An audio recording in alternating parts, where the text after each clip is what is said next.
अंधभक्तों को अभी पता चला। क्या पता चला?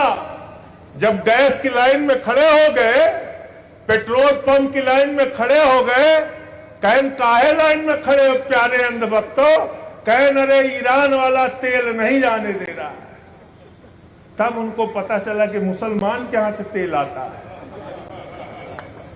गाड़ी जो चलती है वो तेल कहां से आता है? सऊदी, कतर है? कहां से आता है?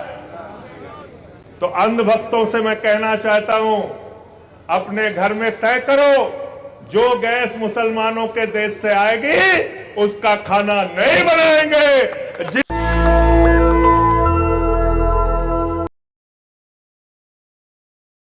अभी भक्तों बड़ा नाराज हो गए। मैंने कह दिया एक वीडियो बना के प्यारे अंधभक्तों, कहन हमें अंधभक्त भी कह रहे हैं और प्यारे भी कह रहे हैं। अंधभक्तों को अभी पता चला। क्या पता चला?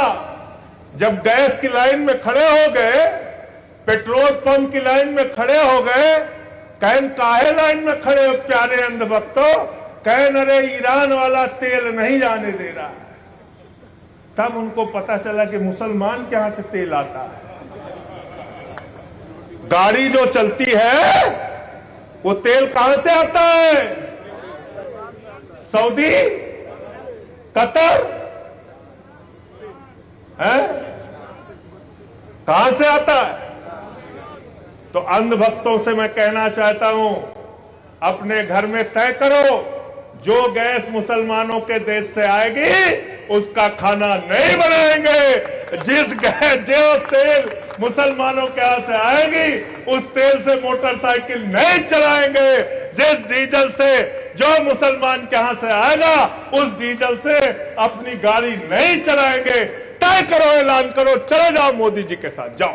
संजय भैया जिंदाबाद, संजय भैया जिंदाबाद। ईरान पे हमला कर दिया उसने, अमेरिका ने और इजराइल ने, और हमला भी बड़ा दिमाग से किया। 2 दिन पहले मोदी जी को बुलाया इजराइल, कहन मोदी जी इजराइल आना। कहन काहे? कहने मेडल तुमको दे रहे हैं, मेडल दे रहे हैं। कहन कौन? कहन बहुत बड़ा वाला पुरस्कार है। कहन अच्छा पुरस्कार सुन के लपलपा जाते हैं मोदी जी। तुरंत पहली फ्लाइट कराए और पहुंच गए इजराइल। उनकी जीभ लपलपाने लगी, कहां है पुरस्कार, कहां है, कहां है मेडल?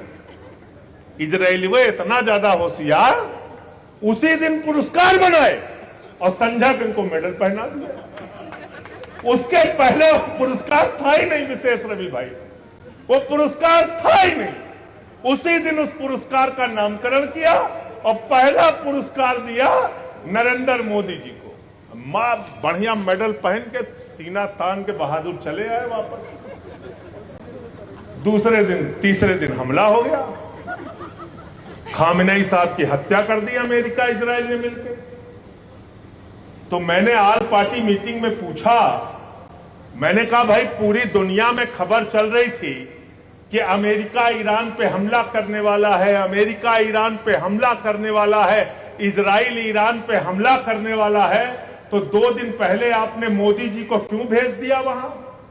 हमारी मोदी जी से नाराजगी हो सकती है, लेकिन हमारे प्रधानमंत्री के शरीर पर एक खरोच आ जाता तो उसके खिलाफ हम सब लोग खड़े होकर बोलते। वो भारत के प्रधानमंत्री, आपने उनका जीवन संकट में डाल दिया। एक फर्जी मेडल पहनाने के चक्कर में उनका जीवन संकट में डाल दिया। मान लो मोदी वहां पर थे, हमला हो जाता तो कौन जवाब देता? जवाब देता कोई? कोई बोल सकता था? मिश्रा जी, मनोज जी बताइए, कौन जवाब देता? कोई जवाब देने वाला नहीं था। तो फर्जी मेडल पहना के वहां से आ गए, युद्ध शुरू हो गया। युद्ध शुरू हुआ। युद्ध किसने शुरू किया भाई? इजराइल और ट्रंप ने। ट्रंप ने शुरू किया। जब हमला हुआ तो खामेनेई साहब की हत्या पे मोदी जी नहीं बोले। हमने कहा भाई बोलो। खामेनेई साहब से आप मिलने गए थे ईरान, तो आपने कहा था ईरान और भारत की दोस्ती इतिहास से भी पुरानी है, जो बात सही है। मोदी जी ने खामेनेई साहब को 7वीं शताब्दी की कुरान की पांडुलिपि भेंट की थी। खामेनेई साहब से उन्होंने कुछ समझौते किए थे ऊर्जा के क्षेत्र में, चाबार पोर्ट का और तमाम पोर्ट का समझौता किया था कि नहीं किया था? अपनी पीठ भी खुद थपथपा रहे थे कि इतना बड़ा समझौता हमने ईरान के साथ कर दिया। 2019 तक जब तक अमेरिका ने आपके ऊपर प्रतिबंध नहीं लगाया था, तब तक ईरान से हमें सस्ते में तेल आता था, रुपए में तेल आता था, और 1-2 हजार नहीं 60,000 करोड़ रुपए ईरान ने आपको बकाया तेल दिया हुआ था और कहा था अपनी अर्थव्यवस्था को ठीक करो, बाद में हमारा पैसा। नेशनल दस्तक की आपसे गुजारिश है कि अगर इसको बचाना चाहते हैं तो नेशनल दस्तक को सब्सक्राइब करने के लिए रेड कलर के सब्सक्राइब बटन को दबाएं, फिर बेल आइकन की घंटी दबाएं। नेशनल दस्तक को बचाने के लिए बहुत जरूरी है कि हर खबर को शेयर करें, लाइक करें, कमेंट जरूर करें।